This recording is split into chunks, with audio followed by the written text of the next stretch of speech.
Bonjour, j'espère que vous allez bien ce matin. Moi, je vais très bien. Aujourd'hui, j'ai décidé d'essayer de parler de ce qui se passe dans les réseaux sociaux. Moi, je ne suis pas une blogueuse. Je suis une artiste chanteuse, oui. Et peut-être une TikTokeuse parce que je fais mes petites vidéos sur TikTok. Donc, du coup, je peux donner mon avis de ce qui se passe. Donc, voilà. Je voulais parler du phénomène qui se passe actuellement, que la femme vient s'exposer et expose son mari, son compagnon.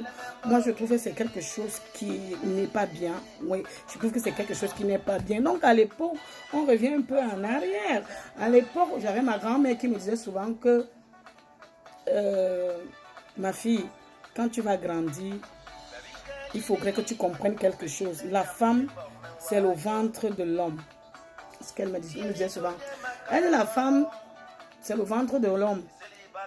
Parce qu'à l'époque, ma grand-mère, dans son foyer, pleurait toujours.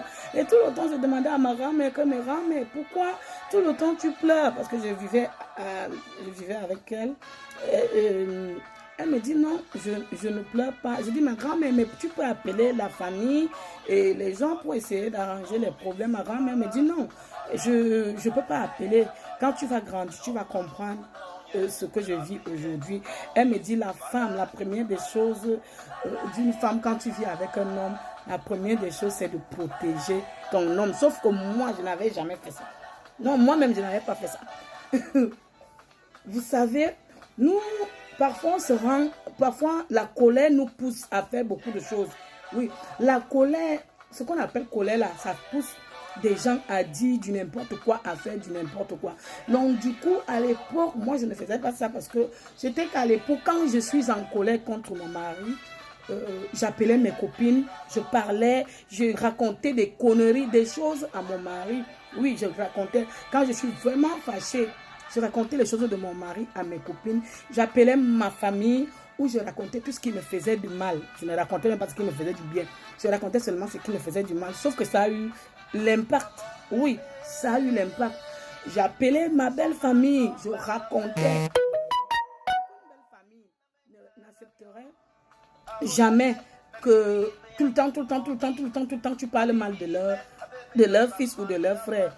Vous savez que les belles familles, là, la belle famille, ce sont les plus hypocrites. Aujourd'hui, ils vont te montrer qu'ils sont avec toi. Mais le lendemain matin ou demain, quand ça change, on change aussi avec toi. Donc du coup, moi je le faisais. Après, j'ai compris que tout le temps que je faisais ça, quand je me chamaille avec mes copines ou quand j'ai des problèmes, c'est les mêmes mots qui revenaient. On m'insultait avec n'est-ce pas, ton gars, n'est-ce pas ton...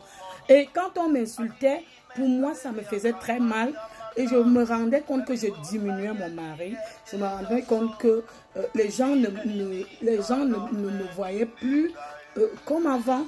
C'est dès lors que j'ai dit, bon, ok, aujourd'hui, je reviens dans la parole de ma grand-mère. Même si j'ai les problèmes, jamais je ne vais plus afficher mes problèmes. Je ne dirai plus jamais mes problèmes à qui que ce soit. Mon devoir, c'est de défendre mon mari. Donc, c'est pour venir à ce qui se passe dans les réseaux sociaux que quand une femme a des problèmes avec son gars ou son mari ou quoi que ce soit, la première des choses où elle trouve refuge, c'est TikTok, c'est les réseaux sociaux. C'est une très mauvaise chose parce que toi, tu te dis que tu te libères. Oui, c'est bien de se libérer quand on est fâché. C'est très bien de se libérer. Mais tu te libères où? Devant les qui? C'est les mêmes personnes qui vont prendre ton histoire, t'insulter avec. Il y a les choses que quand tu as vécu, ou tu as vécu avec quelqu'un, ou vous avez fait des choses, et il y a des choses que même si on te tue, on te dit que tu as fait ça, tu dis que ce n'est pas moi. Je n'ai jamais fait ça, je ne connais pas ça. Ce n'est pas parce que tu as peur de quelque chose, ce n'est pas parce que, qu'est-ce que je vais dire, tu protèges le gars. Non, tu te protèges d'abord toi-même. Tu te protèges d'abord toi-même. C'est toi-même le problème. Parce que demain, ça va jouer sur toi. Je te dis vrai. Parce que les gens aujourd'hui poussent les autres à aller raconter, à parler des choses. Sauf que les gens ignorent que non.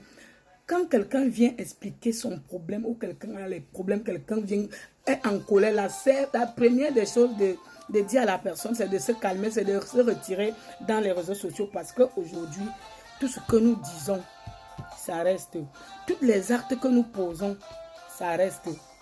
Ça reste, hein.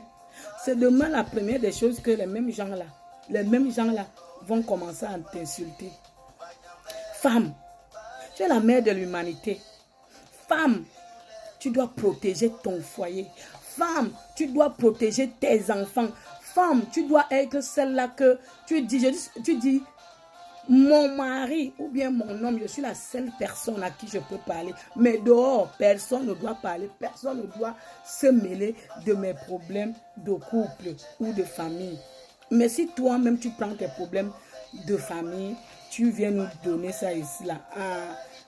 Tu ne sais pas que la façon dont l'histoire que tu ramènes dans les réseaux sociaux fait en sorte que si peut-être une personne avait de l'estime ou bien te voyait autrement, quand tu racontes certaines choses, ça te diminue. Ça fait en sorte que les gens te manquent le respect. Ça fait en sorte que d'autres te voient vulgairement d'un autre œil en fait. Mais toi, tu ne te rends pas compte. Tu te dis, ah, je me suis libérée. Ouais, tu t'es libérée. Tu t'es libérée. À quel prix tu t'es libérée? À quel prix tu t'es libérée? Vous pensez que vous savez combien de femmes ont les problèmes dans les foyers et décident de garder silence? C'est pas parce qu'elles ont peur de quelque chose ou bien c'est pas parce que on dit souvent que c'est parce qu'elle est amoureuse. Non.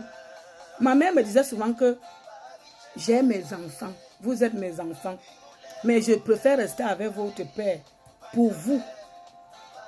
Quand on a les enfants, on se sacrifie pour ses enfants.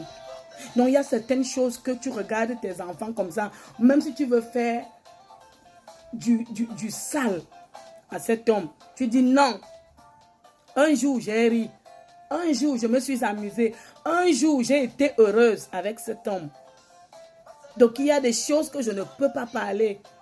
Il y a des choses que je ne peux pas dire. Il y a des choses que je dois me retenir. Pourquoi? Parce que j'ai vécu les bons moments avec cet homme. Après l'amour, ce n'est pas la guerre. Après la séparation, ce n'est pas la guerre. Vous pouvez toujours garder les bons contacts.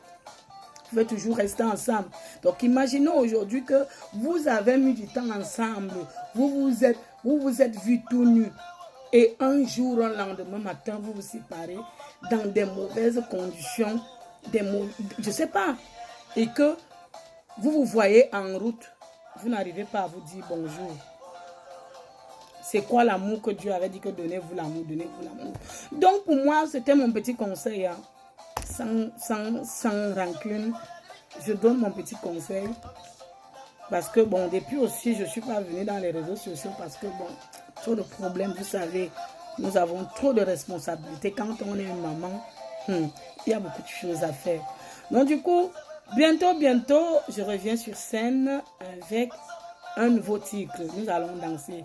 Restez tranquille, regardez, l'écoute, restez connectés, partagez, likez et abonnez-vous à moi. Donnez-moi les vues, c'est comment? Hein? Sur ce, bisous là-bas, je vous adore.